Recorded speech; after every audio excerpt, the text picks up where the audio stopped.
11월 28일 정치권의 뜨거운 말말말 강아랑의 정치톡 시작하겠습니다. 오늘의 첫 번째 정치톡은 관저 만찬입니다. 지난 25일이죠. 정진석 국민의힘 비상대책위원회 구성 이후 70일 만에 윤 대통령과 여당 지도부가 한남동 관저에서 만찬 회동을 가졌죠. 만찬에 참석했던 지도부에 의하면 분위기는 화기애애했던 것으로 전해지고 있습니다. 저녁 7시쯤부터 약 3시간 20여 분 동안 이어진 만찬에선 굵직한 정치 현안보다는 월드컵 이야기와 반려견 이야기 등 가벼운 화제들이 나왔다고 합니다. 이 모임 자체가 그날 행사 자체가 대통령이 이렇게 앉아서 얘기하면 나머지는 다 경청하고 이런 분위기가 사실은 아니었어요. 자유로운 분위기였습니다. 굉장히 자유로운 분위기여서 그냥 다 윗도리 벗고 그다음에 넥타이도 좀 느슨하게 풀고.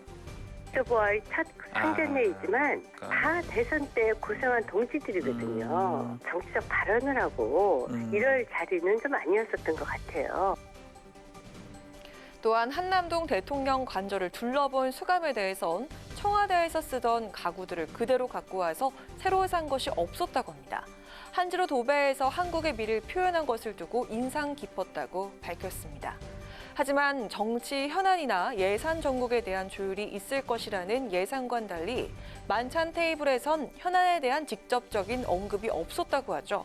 이를 두고 비판의 목소리도 나오고 있습니다. 민주당에선 만찬 사진 한 장도 공개하지 않은 점을 꼬집으면서 협치를 포기한 한간 회동이 아니냐면서 목소리를 높였는데요. 김종혁 비대위원은 당일 열렸던 시위로 인해서 모두 도착하는 시간이 달랐고 단지 사진을 찍을 겨를이 없었던 것뿐이라며 해명에 나섰지만 여당 지도부와의 만남만을 고집한 윤 대통령을 향한 야당의 지적은 계속되고 있습니다. 지금 같은 시기에 야당의 협조가 얼마나 도움이 필요합니까? 아주 포용력 없는 편협한 대통령으로 이제 결국 가시려고 하는 것 같습니다. 저는 대통령께서 취임하신 지 6개월이나 됐지만 대통령 얼굴 한번 뵙지를 못했습니다. 정의당은 만나자 얘기 없던가요? 뭐 전혀 그런 얘기도 없었고요. 대통령의 상황 인식에 대해서 정말 너무 탄탄밖에 나오지 않습니다. 민주당에선 일제히 윤 대통령이 협치를 이루기 위해선 야당 대표의 만남이 시급하다고 주장하고 있는데요. 민주당의 복당 신청을 한 박지원 전 국정원장도 윤 대통령이 국민의힘 주호영 원내대표와 만찬 전 포옹한 것을 두고 대통령의 두 번째 포옹 타자는 이재명 민주당 대표가 돼야 한다면서 목소리를 높였습니다. 여당 지도부와의 만남을 마친 윤 대통령, 이제 남은 건 야당 대표와의 만남이 아닐까요? 이어서 오늘의 두 번째 정치톡은 한국 승리입니다.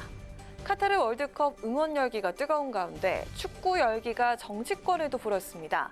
지난 토요일이죠. 상암 월드컵 경기장에서 한국과 일본 의원들이 4년 만에 친선 축구 대결을 펼쳤는데요. 김진표 국회의장은 경기 시작에 앞서서 축사를 통해 이번 축구 대회가 한국과 일본의 협력을 촉진하는 역할을 해주길 바란다면서 한일 양국의 대화를 강조하기도 했습니다. 뿐만 아니라 경기에 참여하는 의원 선수들을 격려하면서 실제로 월드컵에서 활약하고 있는 태극전사의 승리 기원도 잊지 않았는데요. 4년 만에 열린 한일전, 의원들의 축구 실력은 어땠을까요? 영상으로 보고 오시죠.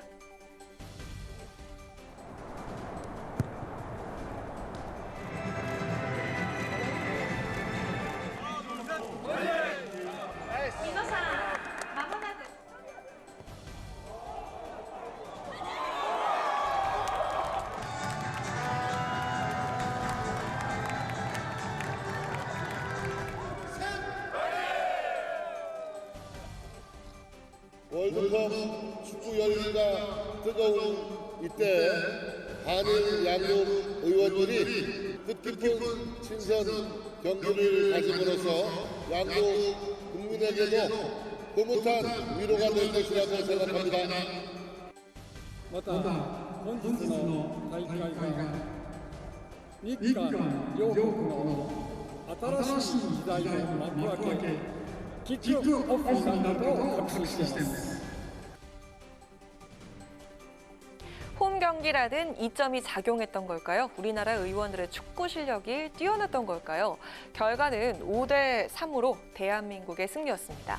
여야 의원들의 화합으로 승리를 거둔 이번 경기 전반전에서만 4골을 기록했습니다.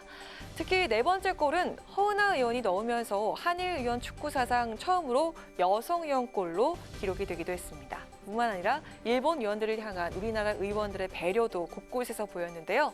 한국 국회의원 축구연맹 회장을 맡고 있는 정진석 비대위원장은 이날 경기가 한국의 일방적인 승리로 끝날 것 같자 고위 실책 담당 골키퍼로 투입이 돼서 몸개그까지 불사하면서 일본 측에 득점을 허용해줬고요. 의사 출신인 민주당 신현영 의원은 경기 과정에서 어깨 쪽 부상을 입어 쓰러진 일본 의원을 직접 진료하고 병원 이송까지 도왔다고 합니다. 의원들은 내년 봄 일본 요코하마에서 열릴 다음 경기를 기약하면서 헤어졌는데요. 정진석 비대위원장, 한일전 승리로는 아쉬웠던 걸까요? 오늘 밤 월드컵 조별 예선 2차전을 치르는 태극전사들을 위해서 귀여운 응원을 했습니다. 16강 진출을 위해선 반드시 넘어야 하는 가나전이죠. 대한민국 이름 아래 하나로 뭉쳐 승리를 거둔 여야 의원들처럼 오늘 태극전사들도 멋지게 승리를 거두길 기원해봅니다. 지금까지 강아랑의 정치톡이었습니다.